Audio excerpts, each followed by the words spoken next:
Mbega kuba uri muzima watanze iki ku Mana? Mbega uno mupapa kuba ameze kuno nawe yabuze iki ku Mana? Ni ngiki atatanze ku Mana? Bisigura yuko twese turi bamwe, turi abantu dukomoka ku Mana imwe. Uko biri kose bavuga ati fasha warafashijwe, kuko nako turi ngaha kubera twafashijwe, ndetse na je ndi ngaha kubera nafashijwe. Nico gituma umutima wo gufasha nzowamana ibihe byose. Uno mupapa Rafa Pasi namukoresheje ikiganiro dusaba ubufasha kugira ashobore gufashwa. Tunashimira abantu bamaze kugira icyo bakoze, batumye Jester Boy ndonka agafaranga ko kugira déplacement kugira go kurondera aho umupapa ashobora kwivuriza. Abantu bagize icyo bakora bagatanga uburyo bukeyi bwadufashije kugira dushore kuronka dushobora kuvuriza uno mupapa. Uti rero bimeze gute?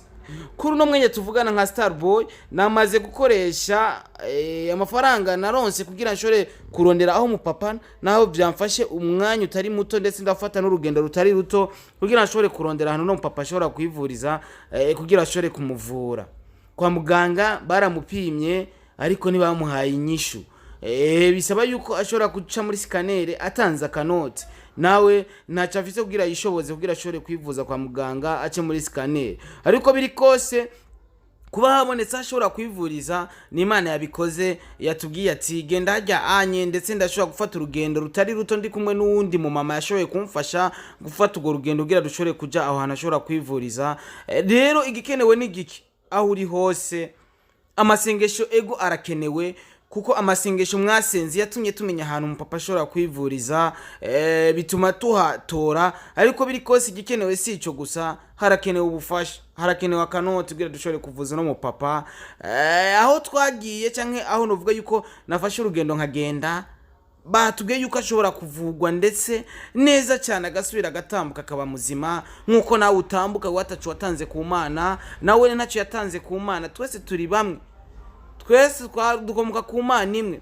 Rero igihe rero ni giki bakunzi ba Star TV, muri abantu beza cyane, mwamye mufasha kuva kera, mwamye mufasha batishoboye, mwamye mufasha abagwaye, mwamye mufasha abafise ingorane zitandukanye.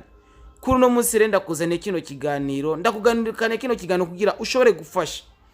Nimba ufise ibihumbi 10, nimba ufise ibihumbi 5, nimba ufise ijana, yatanga ukonyene no mpapa vraiment tumuvuze. Ejo uzubona ikiganiro gice kuri Star TV akomeye, ameze neza, yakize. Ndabibemereye yuko ikiganiro kizoca hano ari muzima, ameze neza cyane, yakize, amerewe neza, amagara yiwe ameze neza kubganya bakunzi ba Star TV.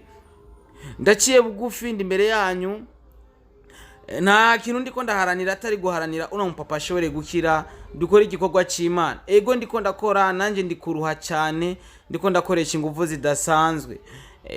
Ndiko ndafadikanya ndetse nakazi kwanza nkora kuri Star TV, nkafadikanya no kwitaho no mupapa kugira abandanye koroherwa.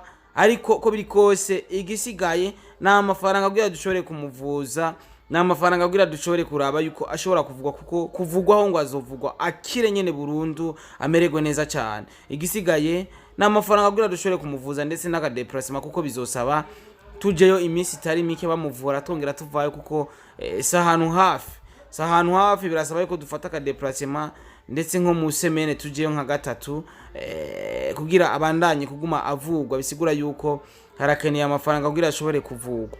Rero nimbura umukunzi wa Star TV 257 ndi imbere yawe kugira ngusaba ubufasha, ndetse uhereze mugenzi wawe ino video, nimba agira ikigongwe cyo yuko twofasha no mupapa tumufashe kugira nawe ashobore kuvugwa. Ndakwinginze nimufise kingorongoro terera, ari cyubaza uraza kumbaza inbox akanimero dukoresha kuri Star TV 257. Nako kanimero ubona gaca mu biganiro, ufite cyubaza uraza kuza kumbaza inbox, hama kugira no mupapa nawe yoroherwe bice kuri mwebwe, kuko Imana ica mu bantu, hama abantu nabo bagakora, hama umuntu agakira bice muri mwebwe. Imana ibahezagire rero mwebwe mwagize icyo mwumva canke muza kugira icyo mutereye, namwe bwo mumaze gutera amasengesho. Imana ibahezagire cyane, kuko bavuga ati fasha warafashijwe, kubera nawe wewe ngaho uri ni kubera wafashijwe n'Imana, ni kubera ubuntu bw'Imana. Imana niri kwiratuma ugu muri muzima, Imana niri kwiratuma ugu mugihumeka. Rero nta mpamvu yo kutayishimira, kuko kuba uri muzima n'ubugombe bw'Imana. Kuko Imana nta kintu dufise toyishimira, kuko imaze kudukorera byinshi, turahumeka, nta kintu dufise toyishimira. Ariko ivyo dukora byose tubikore dushima Imana ati Mana kuba turi bazima ni kwera ku bugombe bwawe. Rero Imana ibahezagire cyane. Navuze ati reka ngaruke ngira icyo mvuze kuri ino video kuko iyo turiko turifuza mu bufasha ntago turiko turabibona, nico gituma nagarukanye ino video kugira tumufashe uno mupapa kugira nawe ashobore koroherwa. Imana ibahezagire cyane. Ana happy intoaje ndazi ko ndabakunda cyane. Kora na sabone kugira ubona yuko ibiganiro bica kuri Star TV. Novuga yuko ntibiryoshe ariko uko biri kose ni kwihangana kuko mu buzima hari byinshi bitandukanye tugenda turacamwe ibi nabiriya, ariko biri kose tugerageze ndabinginze. Imana ibahezagire cyane.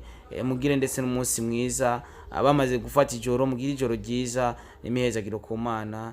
Bye bye. Ciao ciao.